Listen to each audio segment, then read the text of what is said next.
प्रणाम गुरुदेव, जय शंकरनारायण।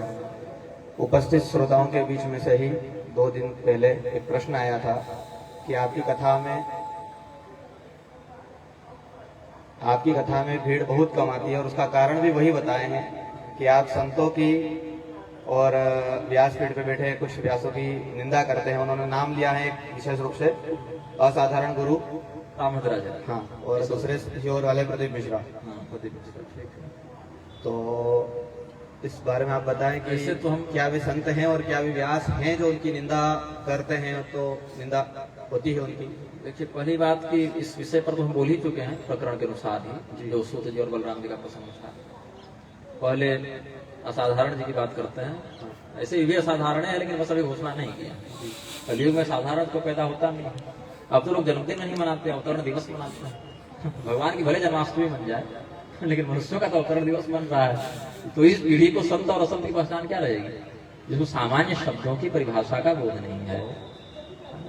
अगर मैं पूछूं, ये तो है ना धर्मनिरपेक्ष, धर्म से कोई मतलब नहीं, तो निश्चित ही अधर्म से मतलब है।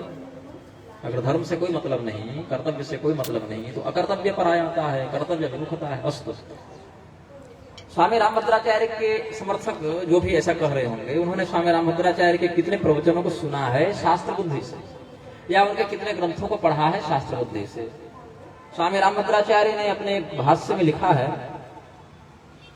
ये रामानुजाचार्य की गद्दी है, ये रामानुज कोट है। विहाय वल्लभाचार्यान मध्व रामानुजावती अंधा विवाह कुरताम शांकर का पथम, ऐसे कुछ है। कुछ शब्द में ऊपर नीचे हो सकता है, बहुत पहले मेरा पढ़ा हुआ था, लेकिन अर्थ क्या है? रामानुजाचार्य अंधे थे, ये उनकी शब्दावली है। रामानुजाचार्य जी कहते थे। शंकराचार्य जी कुपथगामी थे, अधर्म के मार्ग पर चलने। ये सब आज वाले नहीं, आदि गुरु। आज वाले अगर हो भी जाए तो कुछ चर्चा से हो सकता है कि चलो मति भ्रष्ट हो गई होगी कदाचित, लेकिन आदि गुरु आदि संप्रदायाचार्यों के प्रति ऐसा जिसका चिंतन हो। शंकराचार्य जी के मन में बुखार चढ़ गया था, पागल हो गए थे, इसलिए उन्होंने ऐसा लिखा। आज से पहले इन वेद मंत्रों का सही अर्थ जो इसमें है, श्वेताश्वतर का भाष्य की इसमें है ना, आज से पहले किसी ने इनका सही अर्थ नहीं बताया, हम अर्थ बता रहे हैं। ये सब वचन क्या किसी संत के हैं? क्या संतत्व का यह लक्षण है कि हम शंकराचार्य जी को पागल और रामानुजाचार्य जी को अंधा और पथगामी कहें? नहीं, नहीं है ना। अगर होगा तो फिर वह अपना अलग धर्म तो नहीं, अपना एक अलग मत बना सकता है, अपना एक अलग एसोसिएशन बना सकता है, लेकिन सनातन धर्म के अंतर्गत रहते हुए स्वीकार नहीं किया जाएगा। दूसरी बात, उन्होंने यह कहा कि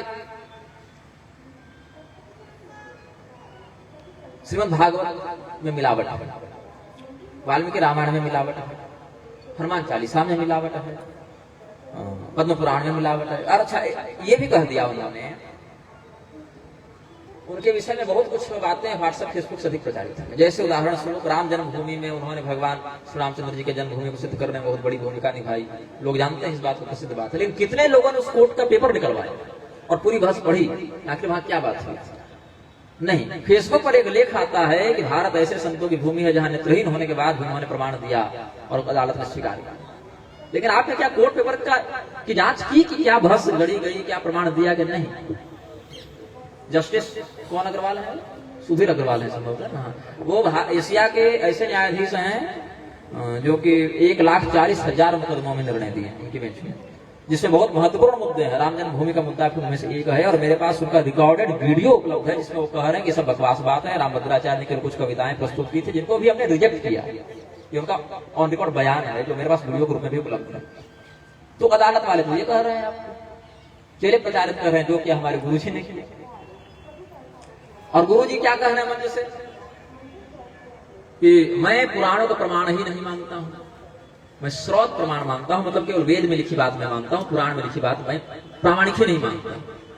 लेकिन जब प्रमाण देना पड़ा भी होगा, कुछ दिए भी हैं प्रमाण बाद में, जब सुप्रीम कोर्ट इत्यादि में बात हुई है, जहां स्वामी अवधूतेश्वरानंद का दल भी गया है, तो उन्होंने तो अच्छे प्रमाण दिए हैं। खैर, लेकिन तब वहां स्कंद पुराण से प्रमाण उठाकर देने गए थे।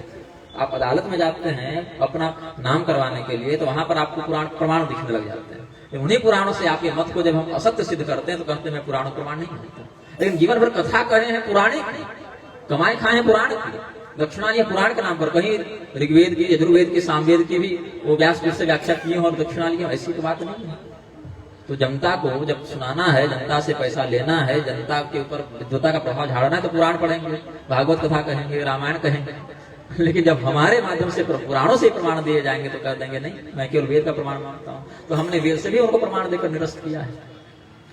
और वेद में भी जो बातें उनको अपने मत के विरुद्ध लगेंगी या अच्छी नहीं लगेंगी, अब तो ये भी कहने लगे कि वेद के मंत्रों को बदल दो, तो वेद भी कहां प्रमाण रह पाएगा। प्रमाण कहते किसको हैं? जो हमारे अज्ञान का नाश करके किसी तत्व का ठीक ठीक बोध करा दे, प्रमा को जो बता दे, वह प्रमाण है। आप तो वेद तक को ज्ञान का ठीक ठीक बोध कराने में असमर्थ सिद्ध कर रहे हैं, तभी ना आप वेद मंत्रों को बदलने की वकालत कर बैठे। बागेश्वर धाम को कोई जानता नहीं था, जिनको चाहिए थे प्रसिद्ध थे। रामभद्राचार्य की लुटिया हम डुबा ही चुके थे, तरह तरह के लेखों से उनकी सेवा कर ही चुके थे। उनको चाहिए था जनबल हमारे विरुद्ध। बागेश्वर धाम चल गए रामभद्राचार्य के पास। रामभद्राचार्य ने राजनीतिक पॉलिटिकल करके उनको लंदन भेज दिया। लंदन की संसद ने उनका सम्मान कर दिया। वो वापस लौटे, लाखों लोग एक साथ उनके चेले बन गए। मीडिया में उनके बहुत सारे कार्यक्रम चलाए गए, 1 से 2, 2 से 4, 4 से 8, 8 से 16, 16 से 32, 32 से 64 लोग जुड़ते चले गए। बागेश्वर धाम के सारे चेले एक साथ जो हैं रामभद्राचार्य के अनुयायी बन गए, क्योंकि बागेश्वर धाम ने कह दिया कि रामभद्राचार्य हमारे गुरु जी हैं। रामभद्राचार्य को फिर जनबल भी मिल गया, बागेश्वर धाम को राजनीतिक प्रश्रय और ये मिल गया। सीधी सी बात है। लेकिन ये बात सब जानते हैं, बोलते केवल हम। तो हमें कल सूचना मिली, पिताजी का ही संदेश मिला कि दैनिक जागरण में छपा था कि हमारे ऊपर कोई मुकदमा कर दिया गया है कि हमने रामभद्राचार्य पर अशोभनीय टिप्पणी कर दी। अब अशोभनीय टिप्पणी हमने कर दी तो ये तो उल्लेख नहीं किया कि क्या अशोभनीय टिप्पणी थी, लेकिन हमने कम से कम नेत्रहीन होने के बाद भी उनको अंधा का तो भास कभी नहीं किया है। हमने शब्दावली की मर्यादा वो गिराई कभी नहीं, या उनके नाम को विकृत करके कुछ फर्जी नाम बनाकर नहीं कहा है। जो नाम है जो है वही कहा है। लेकिन आपने तो क्या क्या नहीं लिख दिया है, क्या क्या नहीं कह दिया है। तो आप पर अगर कार्रवाई करने पर आएगी तो क्या क्या नहीं हो सकता है। शंकराचार्य जी के, वल्लभाचार्य जी के, रामानुजाचार्य जी के चेले अगर यही करने के लिए आपके पीछे पड़ जाए तो कहां कहां प्राण बचाएंगे, कहां कहां समस्या नहीं हो सकती है। बहुत कुछ समस्या है। और प्रदीप मिश्रा की बात कहें तो प्रदीप मिश्रा वो व्यक्ति अनिर्वचनीय है। उसका वर्णन ही नहीं किया जा सकता। मैं उनको क्या कहूँ, विद्वान कहूँ, धर्मगुरु कहूँ, संप्रदाय आचार्य कहूँ, क्या वो किसी श्रेणी में आ ही नहीं रहे हैं। पब्लिक के बीच में तो शिव पुराण के नाम से प्रसिद्ध है, बाकी वो शिव पुराण के नाम पे केवल टोटका बताते हैं। उनकी एक बात आज दिन तक शिव पुराण से मिल नहीं खाई है। अच्छा चलिए, शिव पुराण का जो संक्षिप्ततम संस्करण गीता प्रेस ने हिंदी में ही निकाला है, उसी को पलट कर कोई दिखा दे कि कहां पर लिखा है लाल मिर्च से सूर्यदेव को अर्घ डालें, मधु में बेलपत्र में मधु लगा के ऐसे करें। ये सब बातें अप्रामाणिक हैं। अच्छा अब देखिए होता क्या है ना, ट्रिक ये वही देश है जहां पर लाल चटनी और समोसा खाकर लोग अपनी किस्मत चमका रहे थे भाई 10 साल पहले निर्मल बाबा के चक्कर में। ये वो देश है। 1 लाख अंधे किसी समुदाय में हो और 1 आंख वाला हो तो बात आंख वाले की मानी जाती है। जब प्रदीप मिश्रा इस रूप में जन्म नहीं लिए थे, इस प्रकार से स्मृति में नहीं आए थे, तब निर्मल बाबा अपना बाजार चमका के चले गए। काला पर्स और 10 रुपए का नोट बढ़ गया लोगों के यहाँ, लोग उसमें भी अपना भविष्य खोज रहे थे। लोग कर्मठ नहीं बनना चाहते ना, लोग चाहते हैं बस कुछ ऐसा जादू मंत्र कर दें कि हम सीधे अगले दिन उठे और हम अंबानी बने, हमारे आगे पीछे ऑडी मर्सिडीज घूमती रहे। ये चाहिए लोगों को। लेकिन उसके लिए भी विधि का प्रयोग नहीं करेंगे, उसके लिए भी मनमानी का प्रयोग करेंगे। और अगर 1 लाख लोग एक वीडियो को, एक टोटके की वीडियो को अगर 1 लाख लोग देख रहे हैं, उसमें से अगर 10,000 व्यक्ति ही पालन कर रहे हैं, उसमें से 1,000 व्यक्ति का तो ऐसे भी बनेगा काम। वो तो प्रारब्ध में उनका लिखा हुआ है ऐसा। अगर आप आंख बंद करके 10 गोली चलाएं और बहुत से बैलून हो तो एक गोली किसी बैलून में लग ही जाती है, आपको निशानची नहीं कर सकते। उसके लिए धर्म दृष्टि से उसको प्रामाणिक या कर्म फलदायी नहीं बताया जा सकता है। और जितनी तेजी से इनका बाजार उठता है उतनी तेजी से गिरता है। नुकसान किसका होता है? धर्म का। कैसे? अब जिन व्यक्तियों का कल्याण नहीं हो पाएगा वो क्या कहेंगे, अरे बाबा लोग तो पैसा कमाने के लिए टीवी पर बैठकर कुछ भी बोल देते हैं, धर्म में सब कुछ नहीं होता, सब अंधविश्वास। बदनाम कौन हो गया? सत्शास्त्र बदनाम हो गया, क्योंकि नाम शिव पुराण का उन्होंने रखा है। क्या बलराम जी ने कहा, पाखंड करना उतना निंदनीय नहीं जितना धर्म का चोला पहन कर पाखंड करना निंदनीय है, क्योंकि आप लोगों की आस्था को बिल्कुल ही बौद्धिक रूप से मर्दित कर दे रहे हैं। जनता के बीच में सबसे बड़ा भ्रम यही है कि जिस पांडाल में जिस कथा व्यास की सबसे ज्यादा जनसंख्या में भीड़ पब्लिक सुने कथा, वही कथा व्यास सबसे सर्वश्रेष्ठ है। और आप जैसे अभी यहाँ पर चल रहा है कि 4 लोग कथा सुन रहे हैं, तो आप हमारे श्रोता बीच में बात नहीं करते, वो कथा सुनने आते हैं, कथा सुनते जहाँ जाते हैं। हमको श्रोता चाहिए, भीड़ नहीं चाहिए। वो सिर्फ कथा के लिए ही आता है, मनोरंजन के लिए नहीं आते, वो कथा में नती हो जाता है। भीड़ का तो क्या है, कोई व्यक्ति कहीं पर जुआ खेल रहा हो, विचार का अड्डा हो, सब जगह भीड़ चल जा रही है, उससे मतलब नहीं। आपके प्रश्न का उत्तर देना है।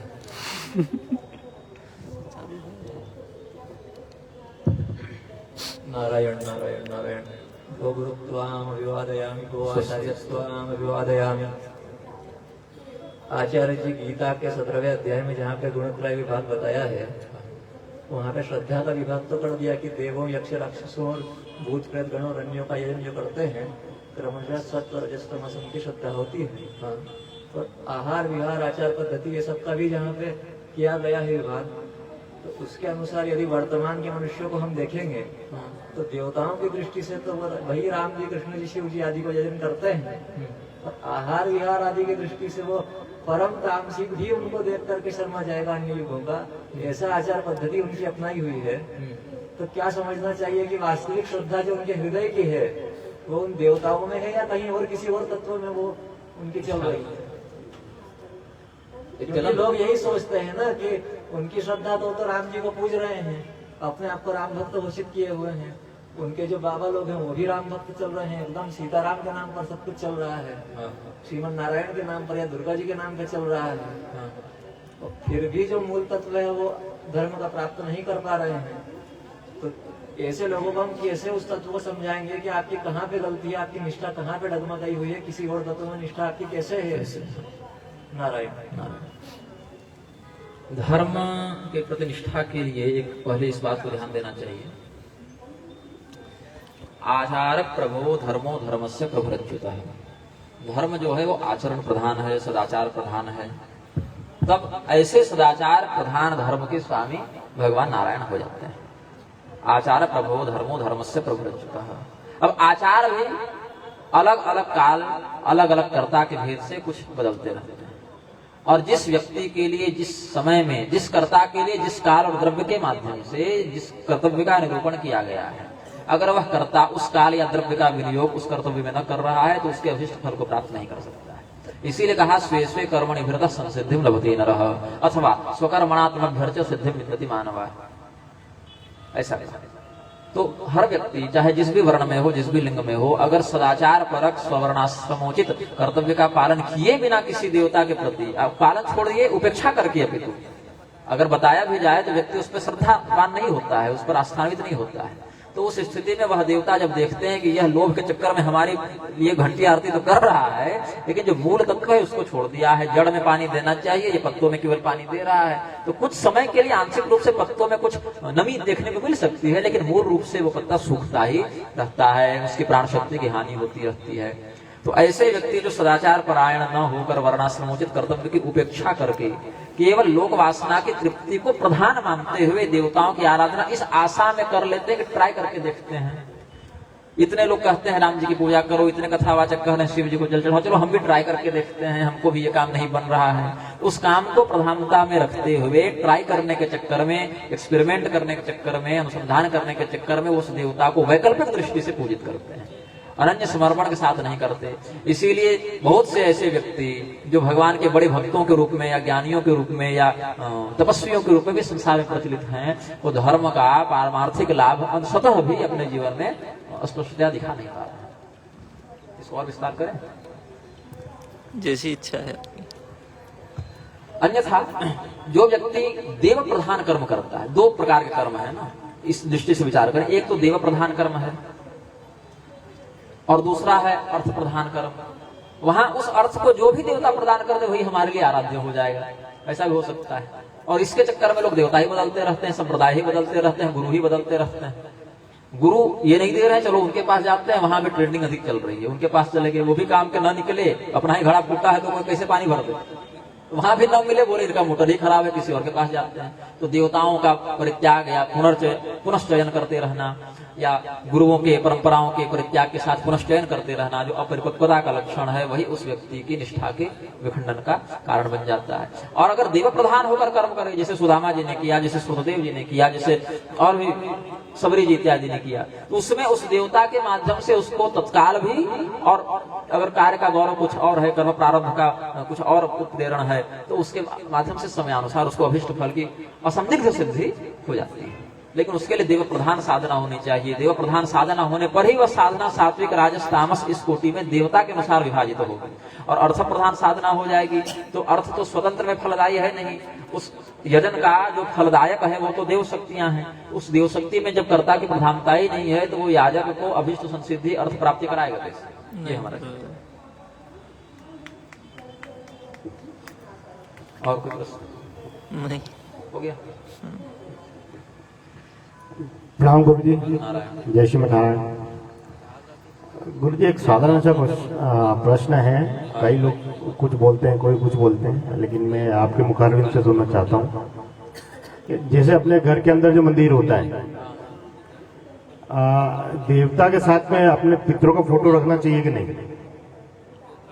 देखिए, चित्र रखने का तो वैसा कोई निषेध नहीं है, लेकिन देवता के समानांतर या बिल्कुल अक्षरशः उसी रूप में नहीं रखना चाहिए। ऐसे पितरों की नहीं, फोटो मतलब फोटो ही कह रहा है, लेकिन देवता के बिल्कुल बगले में रख दिए, चाहे स्मारक के रूप में रख सकते हैं। आराध्य के रूप में चित्र का पूजन वैसा हमको विधान में नहीं मिला है। स्मारक जैसे पिता है, पितामह है, चाचा है, कोई हैं तो पुष्पमाला इत्यादि चढ़ा के उनका एक स्मरण कर लेना कि हमारे पितृगण हैं, हमारे पूर्वज हैं, हम इनका समादर करते हैं, उस अंश में तो रख सकते हैं। मतलब जो घर के अंदर मंदिर है, भगवान जी विराजित है, उनके साथ में नहीं रखना चाहिए, साइड में रखने मतलब ऐसे स्थान पर रखें कि भगवान उनके ऊपर ही रहे या भगवान का महत्व उनसे श्रेष्ठ ही प्रतीत हो। ऐसे पितृगणों की जो आराधना का विधान है वो अलग है। उनकी प्रजापति इत्यादि ने पितरों को प्रणाम किया है, उनके स्तोत्र हैं, उनके मंत्र हैं, उनके यज्ञ भी होते हैं, पितृ तुष्टिकारक यज्ञ भी होते हैं, लेकिन वो अलग विधान है। केवल चित्र अगर रखना है तो केवल स्मारक के रूप में रखें, आराध्य के रूप में न रखें। नहीं, पूजा होती है तो फिर सबकी होती है ना, वहाँ रखते हैं तो उनको धूप दीप नैवेद्य वैसे करेंगे तो उनको प्राप्त नहीं होगा ना। पितरों के प्राप्त कराने के श्राद्ध हो नहीं रहा, क्यों धूप दीप हो रहा है। जो विधान से मिलना है वो तो करेंगे नहीं, और जिस विधान से नहीं करना है अगर वो करेंगे, है ना। आपको फोन करना है मोबाइल से, फोन कर टाइप करें कैलकुलेटर से, 1 2 3 तो वहां भी है, उससे अभी तो सिद्धि नहीं हो पाएगी उसको। उनका स्मरण करें, ठीक है, पुष्पांजलि के रूप में एक आध फूल रख दें, सुगंध के लिए अगरबत्ती धूप जला दें, कुछ वैसा। लेकिन जैसे सबको धूप दीप नैवेद्य पंचोपचार सब चल रहा है, आरती मंगल, वैसा उनके लिए विधान में नहीं है। बल्कि वैसा फिर उनको करेंगे, फिर भगवान को भी वही करेंगे, तो ऐसा उचित नहीं। हाँ, ये हो सकता है अधिक से अधिक अपनी ओर से एक दीपक उनके लिए अलग से जला दे स्मारक रूप में। लेकिन विधान से अगर उनकी पूजा करनी है तो श्राद्ध विधान से ही हो सकती है, तर्पणों के माध्यम से हो सकती है। उनके लिए सत्व का प्रदान, हव्य और कव्य दो है। हव्य देवता ग्रहण करते हैं और कव्य पितृगण ग्रहण करते हैं। दोनों की अलग अलग कैटेगरी है, दोनों की अलग अलग श्रेणी है, दोनों के अलग विधान है। जी।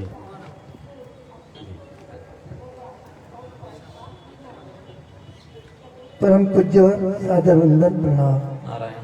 पहले तो क्षमा प्रार्थना के साथ कल प्रश्नोत्तरी नहीं हुई थी, इसलिए 2 प्रश्न सेवा में प्रस्तुत करना चाह रहा हूँ। आपके प्रश्न ऐसे होते हैं जिनका उत्तर शास्त्र में नहीं होता। उसको सोचना पड़ता है कि इसमें क्या बात होगी।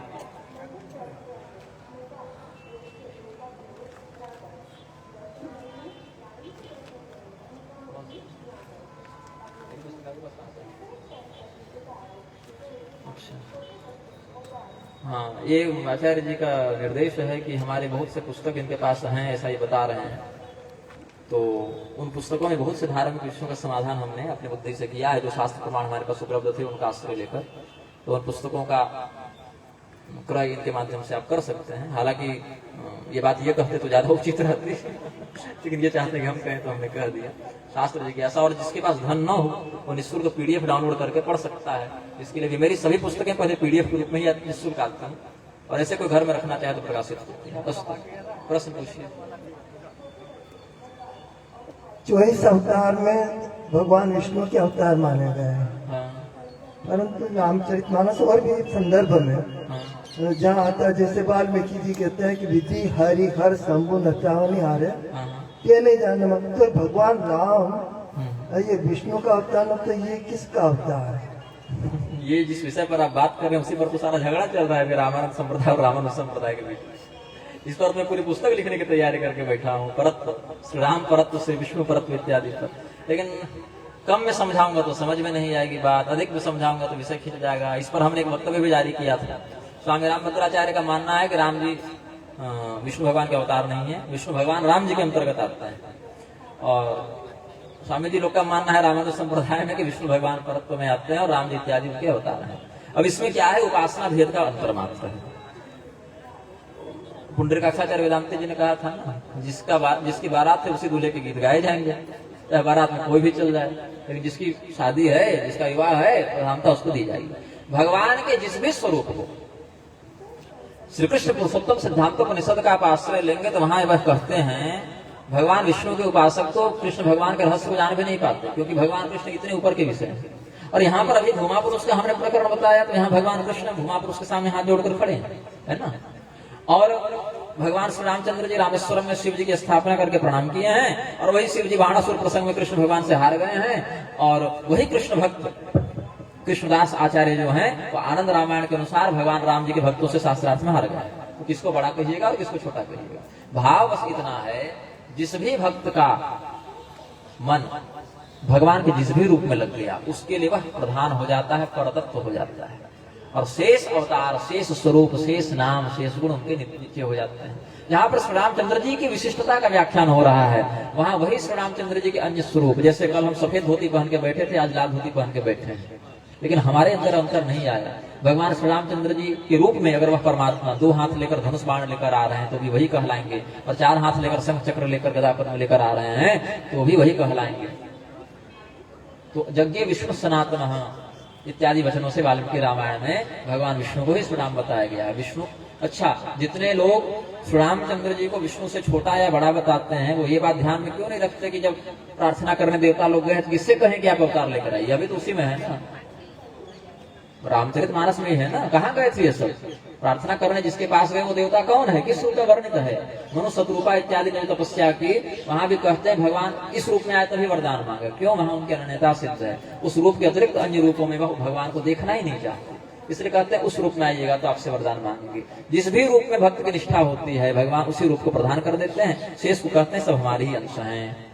इसीलिए यहाँ पर भगवान विष्णु के रूप में अगर आप उनकी आराधना करेंगे तो परमात्मा भगवान विष्णु बन जाएंगे और शेष उनके अवतार बन जाएंगे। अगर राम रूप में आपकी निष्ठा है, परमात्मा आपके लिए राम रूप में वर्णनीय हो जाएंगे और शेष विष्णु, कृष्ण, नृसिंह आदि अवतार हो जाएंगे। भगवान कृष्ण के रूप में अगर आपने परमात्मा की आराधना का विचार किया है तो कृष्ण तत्व प्रधान हो जाएगा, और शेष आप सुदर्शन संहिता देखिए, भूसुंडी रामायण देखिए, गर्भ संहिता देखिए, वहां राम नाम के अंतर्गत सभी अवतारों को ले लिया है, कृष्ण नाम के अंतर्गत सभी अवतारों को ले लिया है। ककार कमलाकांतो रिकारो राम इत्यपि शकार षड्गुणपति श्वेत दीप निवास प्रीत। कृष्ण में जो क है वो कौन है, कमलाकांत लक्ष्मीनाथ भगवान है।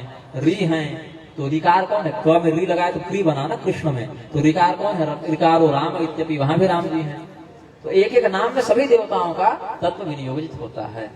कोई देवता अलग है ही नहीं, एक ही पर ब्रह्म है ना। जब जहां 2 रहे वहां ना तुलना कीजिएगा आप। एको विष्णु महद भूतम पृथक भूतान्यनेक सह, एक ही भगवान नारायण अलग अलग स्वरूपों में व्याप्त हैं। विष्णु सहस्रनाम में कह दिए, अगर उस परमात्मा वहां भी रामो विरामो विरजो सब आया है। भगवान श्री रामचंद्र जी के सहस्रनाम में विष्णु परक वचन भी आए हैं। तो एक ही परमात्मा, जिस रूप की प्रधानता आपने रखी, जिसमें आपको मन लग गया, जिससे प्रेम हो गया, उसी रूप को भगवान आपके लिए सबसे बड़ा कर देते हैं, बाकी को छोटा कर देते हैं। क्यों? अगर आप भगवान श्री रामचंद्र जी की आराधना कर रहे हैं और उनको परमात्मा बताने वाले वचन आपको शास्त्र में न मिले तो भक्ति विखंडित होगी, कहेंगे ये तो छोटे वाले देवता है, चलो कृष्ण भगवान को पकड़ते हैं।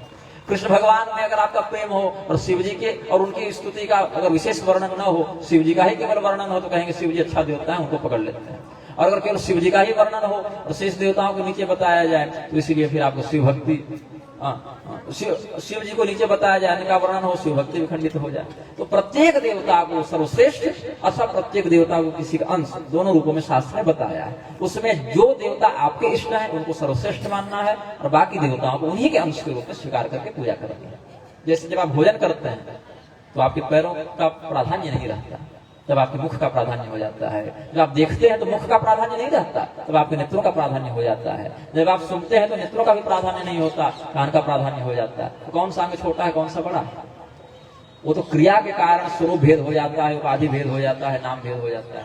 परमात्मा तो एक ही है। दूसरा प्रश्न सनातन धर्म से संबंधित हो सकता है, आपके संज्ञान में भी हो, लोअर कोर्ट हो चाहे सुप्रीम कोर्ट, हमारा सम्मान करना और उनके प्रति पूरा, परंतु कभी कभी न्यायालय के द्वारा भी ऐसी विसंगति हो जाती है जो सनातन धर्म पे कटाक्ष करती है। सुप्रीम कोर्ट के द्वारा लिव एंड रिलेशनशिप ये एक कानून बनाया गया, कानून अपनी जगह, परंतु उसमें राधा कृष्ण को संदर्भ में लेकर के कि राधा कृष्ण स्वयं, कानून ये है कि कोई भी युवक और युवती वो बिना शादी किए भी पति अरे पत्नी इनके बच्चे इसी लाइन में जा रहे थे, जज साहब क्या करें, बच्चा समझ ही नहीं रहा है तो कानून में बना दिए। अब कब तक उसका मुआवजा देते रहे और जमानत करवाते रहे। 100 लोगों की सभा में 90 लोग बलात्कारी हों तो वहाँ बलात्कार करना सभ्य समाज की पहचान बन जाती है। तो स्वामी जी उसमें आपने कहा ना लोअर कोर्ट और सुप्रीम कोर्ट का सम्मान करना आपका धर्म का कर्तव्य, आपका हो सकता है, हमारा नहीं। हम धर्म का सम्मान करते हैं। इसलिए बंगाल में हिंदुओं को दौड़ा दौड़ा कर काट दिया गया। ये काले कोर्ट वाले न्यायाधीश क्या लिख कर देते हैं कि हम अपने परिवार की सुरक्षा करने के कारण ये एफआईआर दर्ज नहीं करवा सकते, एडमिट नहीं ले सकते केस, ये क्या आपकी सुरक्षा करें?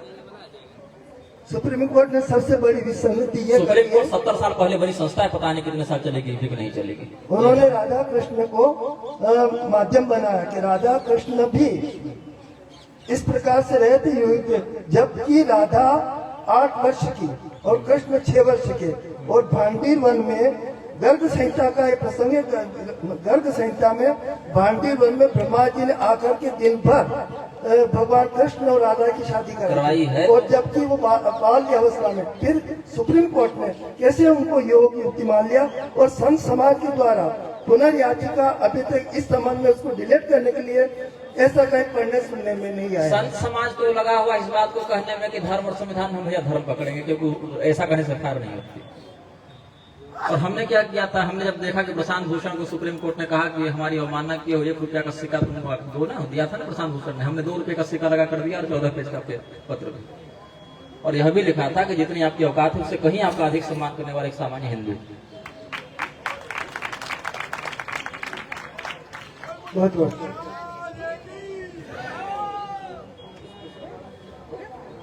धर्म शास्त्रों के विषय में जब तक परंपरा से अध्ययन न किया जाए, समझा न जाए, तब तक कोई नहीं समझ सकता, जान नहीं सकता। श्री राधा तत्व को समझने में उद्धव जी को कितना समय लग गया। यहाँ एलएलबी करके लोग राधा तत्व समझने चले। संविधान तो उनको याद नहीं हो रहा है स्वामी जी, पता नहीं कौन सा संसद सत्र कौन सा कानून जोड़ दे और कौन सा कानून तोड़ दे। उसको तो रोज वो रिविजन कर रहे हैं कि पता नहीं कौन सी धारा आ रही है, जा रही है।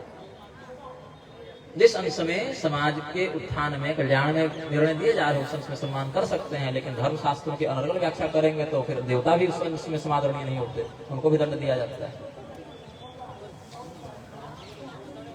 ओम नमो नारायण। यदि परमात्मा सबके लिए समान है तो फिर प्रश्न उठता है कि जब अज्ञानी मरता है तो वह परमात्मा को प्राप्त होता है या नहीं। ज्ञानी मरने के बाद में वो परमात्मा को प्राप्त होता है तो वह अज्ञानी क्यों नहीं होगा? परमात्मा के लिए तो कोई भेदभाव है ही नहीं। पहली बात कि आप केवल नमो नारायण है कहेंगे, प्रणव का इस शरीर से आपको अधिकार नहीं, आप शरीर बदल के आएंगे तो फिर आपको अधिकार मिल जाएगा। जब तक इस शरीर में प्रणव का आप उच्चारण न करें तो पहला तो ये शोधन कर लें। दूसरी बात है कि अज्ञानी मरता है, ज्ञानी मुक्त होता है, दोनों शरीर दोनों का छूट रहा है। ज्ञानी का शरीर क्या है, वो भी छूटा, अज्ञानी का भी छूटा, लेकिन ज्ञानी का जो शरीर छूटा वो दोबारा मिलने के लिए नहीं छूटा। अज्ञानी का जब छूटा तो दोबारा मिलने के लिए छूटा। दरअसल वो छूटा भी नहीं, उसका स्थानांतरण हुआ, पकड़ा हुआ तो शुरू से है। तो अज्ञानी व्यक्ति जो है वो स्वयं को देह समझता है, शरीर समझता है, स्वयं को, जैसे आप घर के अंदर बैठे हैं तो आप स्वयं को घर ही समझ लीजिए, ईंट सीमेंट चूना गारा समझ लीजिए, ये अज्ञानी का लक्षण है। और उस समय जब वह कर्म करता है तो जिस प्रकार का वह कर्म कर रहा है उस प्रकार के कर्मों का फल भोगने के लिए उसको बार बार आते जाते रहना पड़ता है। ज्ञानी जब कर्म करता है उसको पता है ये घर अलग है, मैं अलग हूँ, मैं अलग हूँ, ये शरीर अलग है, चेतन अलग है, आत्मा अलग है। ऐसा समझकर जब वह कर्म करता है तो आंख देख रही है, कान सुन रहा है, आंख अलग है, कान अलग है, हम आंख कान नहीं है, ऐसा वह सोचता है। इसीलिए उसको शुभाशुभ कर्म बाधित नहीं करते, इसीलिए उसको कुछ भोगना ही नहीं रहता, तो शरीर धारण करके करेगा क्या दोबारा, इसीलिए उसका उद्धार हो जाता है। परमात्मा अपनी ओर से भेदभाव नहीं करते, वो बस ये देखते हैं कि सामने वाला अपने आप को क्या मान रहा है। अगर वो देह मान रहा है तो देह से संबंधित सुख दुख का उसको अनुभव करा दो, और स्वयं को आत्म तत्व में स्थित देख रहा है तो उसको परमात्मा तत्व में विलीन कर दो। वो तो आप परमात्मा छोड़िए, घर में भी एक रस्सी पड़ी हुई हो, उस रस्सी में आप थोड़े अंधकार में जा रहे हैं, देखने में यहाँ रस्सी नहीं, सर्प तो कहीं नहीं, तो उस रस्सी में यद्यपि सर्प नहीं है, जहर नहीं है, वो काटेगी नहीं, फिर भी आप डरते तो है ना। तो भय का साक्षात अनुभव हो गया आपको। ये अज्ञान भय को उत्पन्न कर दिया, वैसे अज्ञान ने पुनर्जन्म को जन्म दे दिया। और जब आपको पता चल जाता है कि ये अज्ञान जो है वो हमारा एक मोह है, यहाँ तो कभी सर्प था ही नहीं, ये तो केवल रस्सी है, तो स्वतः आपका भय चला भी जाता है। वैसे जब देहात्मवाद का विनाश हो जाता है, देहाभिमान का विनाश हो जाता है, तो वह व्यक्ति जानता है मैं शरीर नहीं, शरीर का है। व्यास आसन पर विराजित निग्रहाचार्य श्री भागवतानंद गुरु जी के चरणों में